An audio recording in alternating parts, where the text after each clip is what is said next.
De mult în vremuri îndepărtate, pe vremea miracolelor, exista o vrajă ce deschidea porțile tărâmului magic al poveștilor, unde eroii erau adevărați.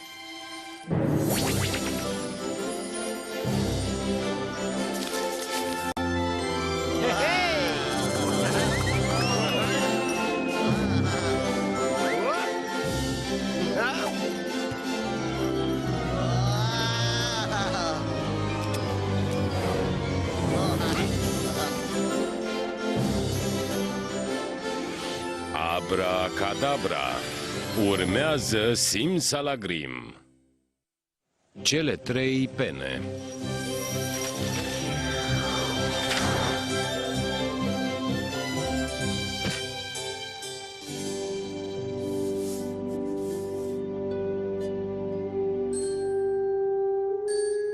Așa voi câștiga eu bătăliile, tată, când voi fi rege.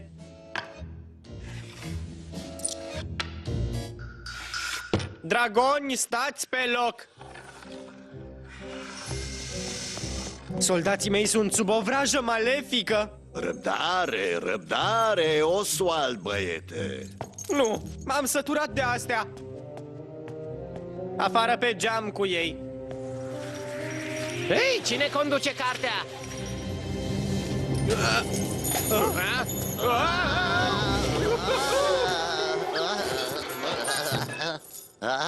Mulțumim mult de vizită, dar voi, cine sunteți? Eu sunt Doc Croc, maestate, învățat, filozof și mare virtuoz, etc., etc. Un căpcăun, la arme! Mi s-a spus în multe feluri, dar căpcăun, ce l-o fi apucat?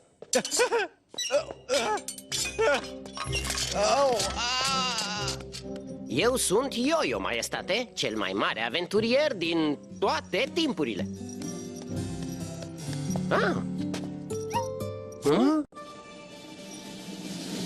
Păzea, Yo-Yo! Ia de la tata, monstrule! Monstru? Nu ești prea umblat prin lume, nu? Oswald, te rog, calmează-te. Nu așa se tratează invitați. Te voi apăra eu, tată! Stai acolo! Oh, Doc!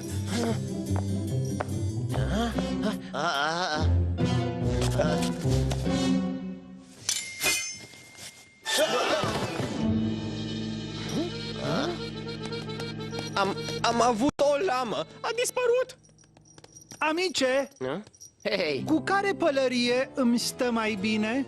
Albastră sau roșie? da, sunt de acord, alteță. Excelentă alegere. A? A? A?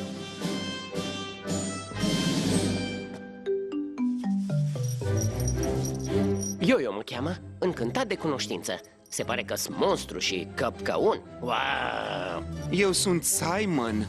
După cum vezi, doctore, sunt binecuvântat cu fiii mei. Da, chiar că sunteți. Din nefericire, într-o zi va trebui să aleg între cei doi. Prințul Percival ar fi un monarh foarte elegant. Pe de altă parte, Oswald ar apăra mereu regatul. Din nefericire, al treilea fiu, Simon, încă nu s-a maturizat. Se poartă și gândește ca un copil. Sper că nu va deranja tachinarea în joaca fiului meu. Vă invit să luați cina cu noi. Oh, am fi onorați, maestate.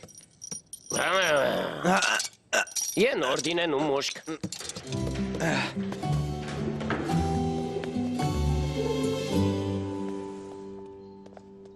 Drăguță șmecheria cu magnetul, alteță. Mulțumesc că ne-ați salvat.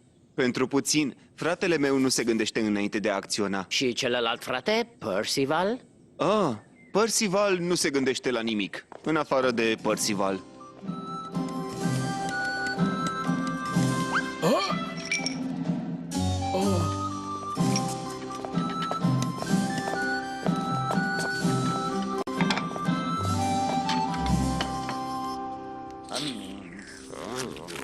Cum te simți în seara asta, tată? Puțin mai slăbit, poate? Sunt foarte bine, mulțumesc. Ne bucurăm de asta, tată. Dar să știi, tată, după ce te vei duce, eu voi cârmui cu mână tare și înțelepciune. Din nefericire pentru tine, frate, eu voi fi regele.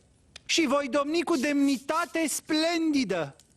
Domnia ta, prințe Simon, ce-ați face dacă ați fi rege? Păi, pentru început, aș... Știu eu, ar vorbi cu păsările, ar hrăni rațele, așa cum face mereu.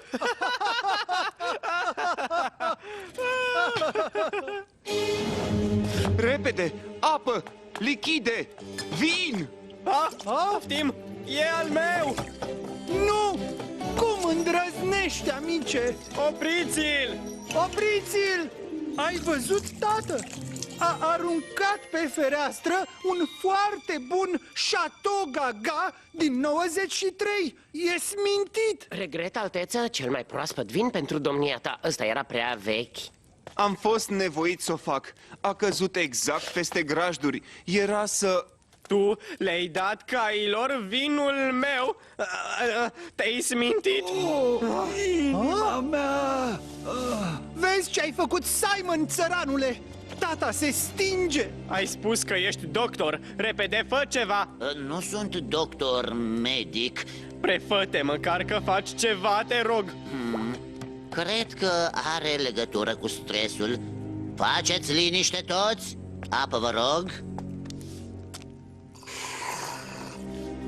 Vai de mine, cred că m-am îmbolnăvit.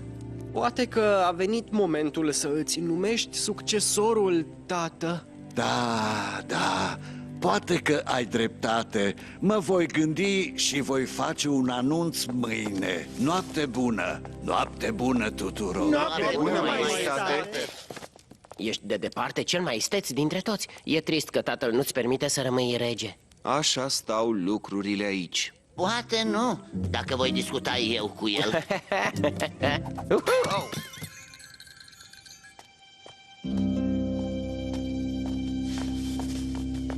Oh, Doc Croc, m-ai speriat tare!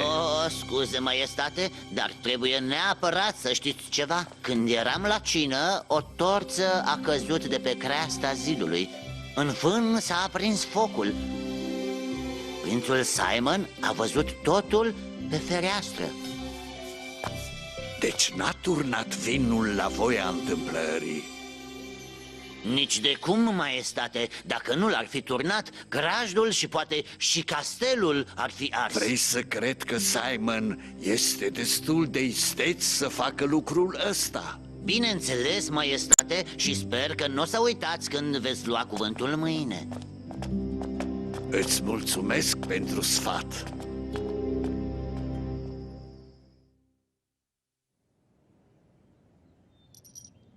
Știu că ai încercat, Doc, dar nu o să-l lase pe Simon rege. Și dacă va decide între cei doi clovni, asta nu e decât o pierdere de timp.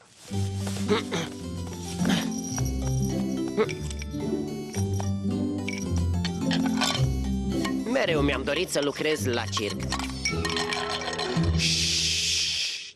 Dragii mei supuși, cum să aleagă un rege între doi succesori atât de vrednici ca fiii mei Percival și Oswald? Dacă vreunul dintre voi ar fi ca săracul Simon, nu mi-ar fi greu, dar nu sunteți. Așa că după ce am meditat îndelung, am decis că soluția cea mai înțeleaptă nu o voi alege eu. O va alege soarta. Vedeți aceste trei pene?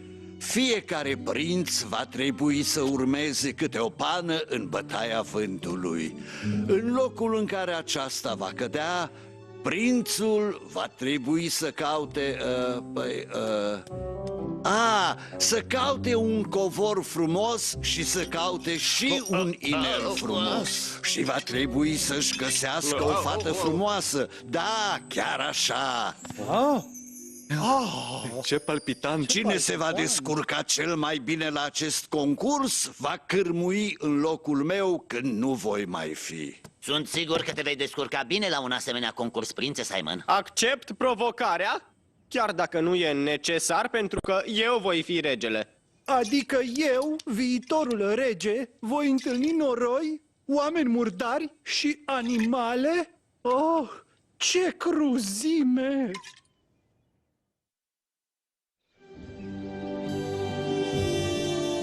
Ei bine, e o surpriză că Simon a primit o șansă, nu? Așa cum vă spuneam, o să arunc aceste pene în aer.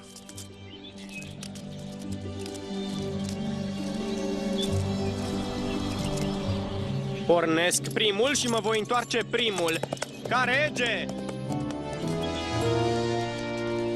Nu uitați, ocoliți bălțile cu noroi sau locurile unde animalele își lasă știți voi ce.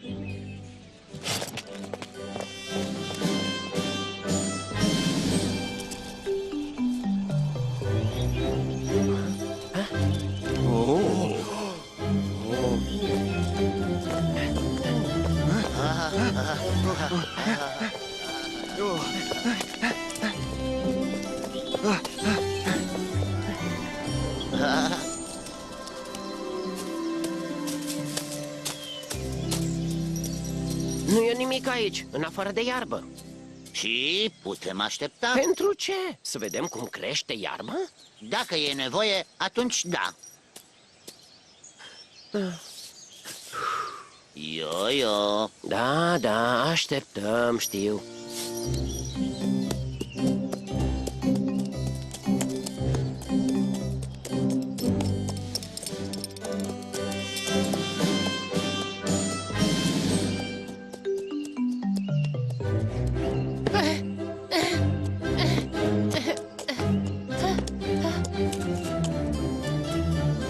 Perfect. Covorul ăla e exact ce-mi trebuie. Dar, domnule, nu e decât covorașul prăfuit de lângă patul meu. Nu mă contrazice, Fato. Sunt prințul Oswald și e un covor frumos, dacă eu spun asta. Bineînțeles, înălțimea voastră. Un covor ca acesta valorează 10 ducați de aur. Așa este, un preț corect. Spune-mi, ai cumva un inel splendid? Să văd, să mă gândesc. Am un inel superb. Noi ne ascundem aici toate bijuteriile sire ca să-i păcălim pe hoți. Scuze, Betsy, dar o să reziști fără el câteva zile? Poftim, sire, o bijuterie neprețuită. Eu spun că valorează 20 de ducați. Și cine este cea mai frumoasă fată din zona asta? Da, să zicem că ești frumoasă, dacă spun eu. Păi, prețul pentru mine e un inel de aur frumos. Se poate aranja. În curând voi fi rege. Mami, plec cu prințul Oswald, care va fi rege. Dacă voi ajunge regină, mă vei vizita la palat. Nu uita să porți rochia cea bună. Pa, mami, pa!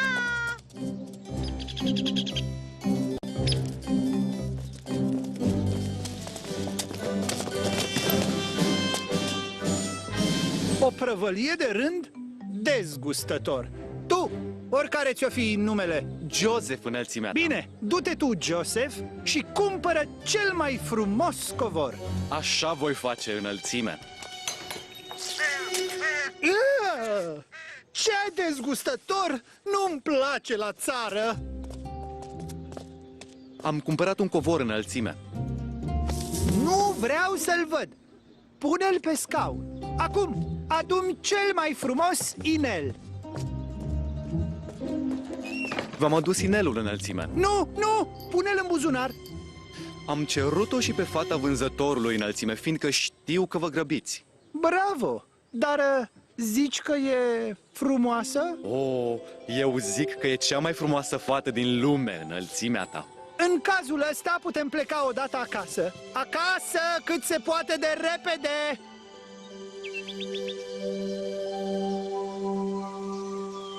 Dacă am duce-o în sat, am putea spune că pana a aterizat acolo. Nu, s-ar spune că trișăm. În sfârșit, o luasem razna deja.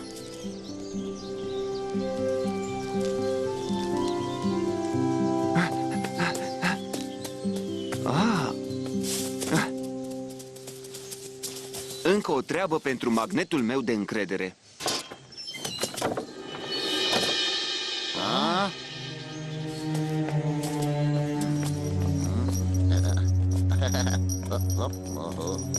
Oh, simt ceva malefic aici înăuntru. Și eu. Și nu văd nicio prăvălie de covoare sau de bijuterii.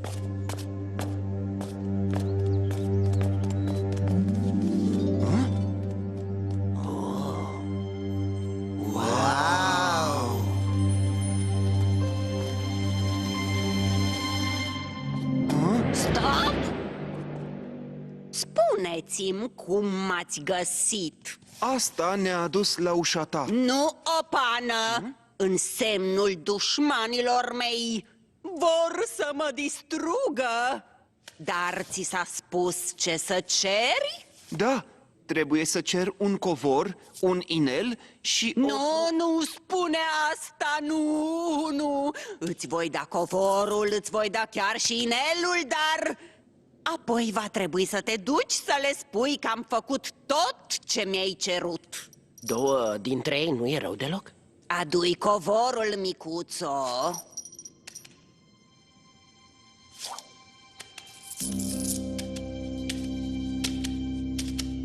Ajutor! Sunt o prințesă! Wow, ce covor frumos! Și acum inelul, vă rog. Adu-i inelul. Roasca e o prințesă ținută aici sub o vrajă. Luați covorul și inelul și promiteți-mi că nu o să vă mai întoarceți. Ha? Mărită-te cu mine, înălțimea ta. Stop! Depărtează-te de ea! Aha, sărut-o! Cu un sărut o ceri! O să-mi-o plătiți! O să-mi-o plătiți!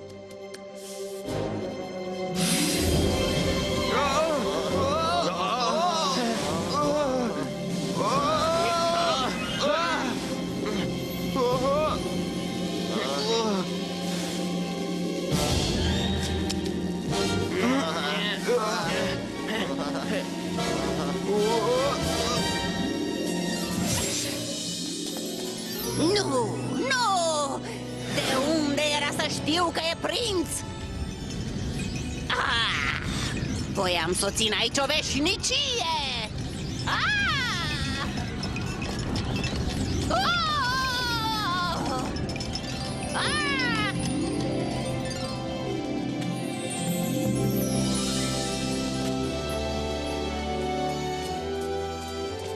Mulțumesc! Mulțumesc! De unde ai știut cum să mă salvezi? Cum de ești atât de curajos? Înălțimea ta, fără prietenii mei Doc și Yo-Yo, n-aș fi reușit.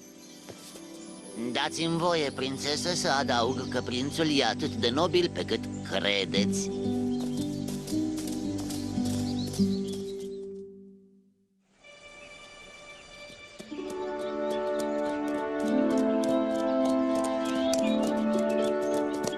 Wow!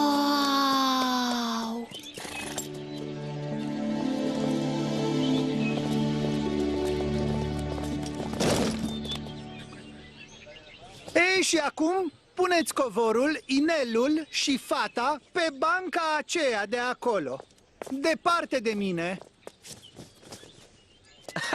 Categoric eu voi câștiga. Ridicol! Adunătura ta e jalnică. Unde-i prințul Simon? Nu-ți bate capul cu el, tată. Așa e. Vino să vezi comorile frumoase găsite de mine, tată. Nu, mai trebuie totuși să așteptăm un pic pe Simon.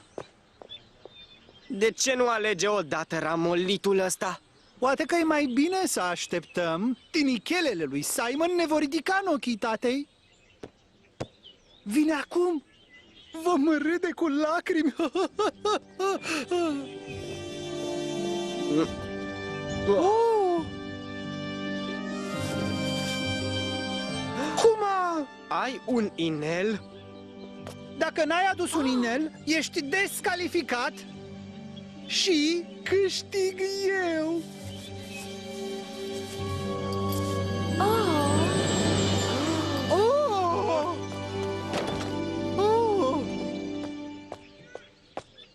Dacă spun eu, covorul meu, inelul meu și fata mea sunt mai bune, nu-i așa? Oh, nu, înălțimea ta! Ea e cea mai frumoasă fată din lume. Ura! Tu ai trișat! Unde a căzut pana ta? Da, dacă e un loc unde un netrebnic ca tine a găsit astfel de lucruri, îți dai seama ce-am fi găsit noi? Voi ați fi găsit doar pericole. Ha, ce-mi pasă mie de pericole? Arată-ne locul. Nu trebuie să te întorci acolo. Te rog, nu mă părăsi. Rămânem aici. S-a terminat. Da. Da?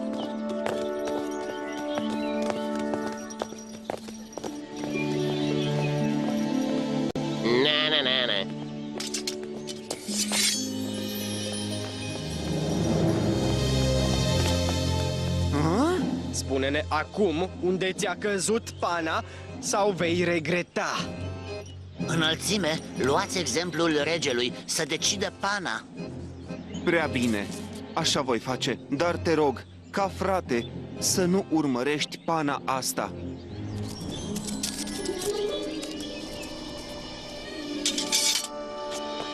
Să aprecieze tata, regele, ceea ce am găsit deja. Ha! Așteaptă și o să vezi ce o să găsim noi. Nu știu ceea ce fac. Mi-e teamă pentru ei. Vom încerca să-i aducem înapoi.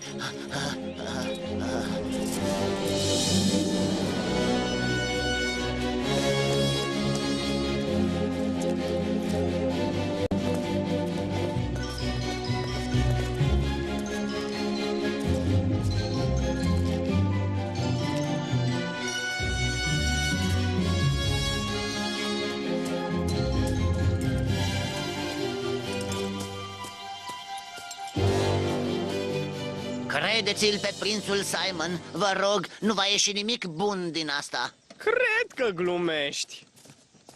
Ar spune orice să ne împiedice să vedem minunile astea. Ha!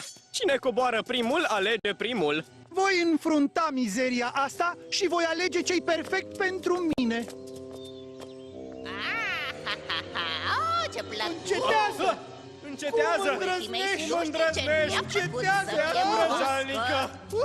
Oprește-te!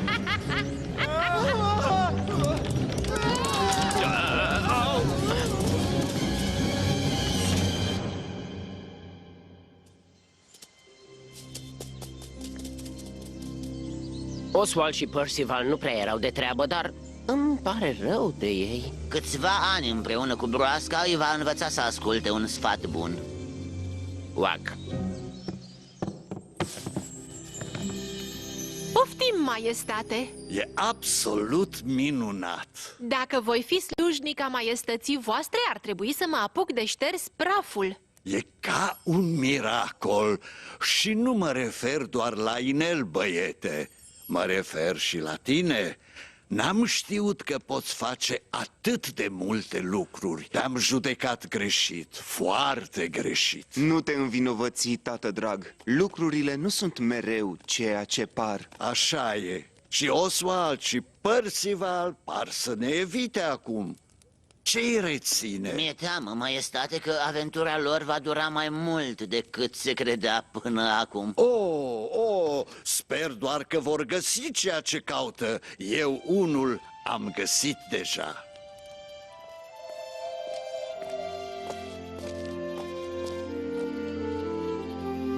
Vei rămâne cu noi? Datorită ție am renăscut. Voi rămâne cu tine pe vecie.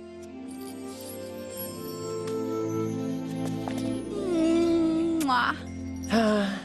Visul tânăr al dragostei. Dar tu trebuie să te trezești, frățioare, să mergem. Simsa! Simsala! Simsalagrim!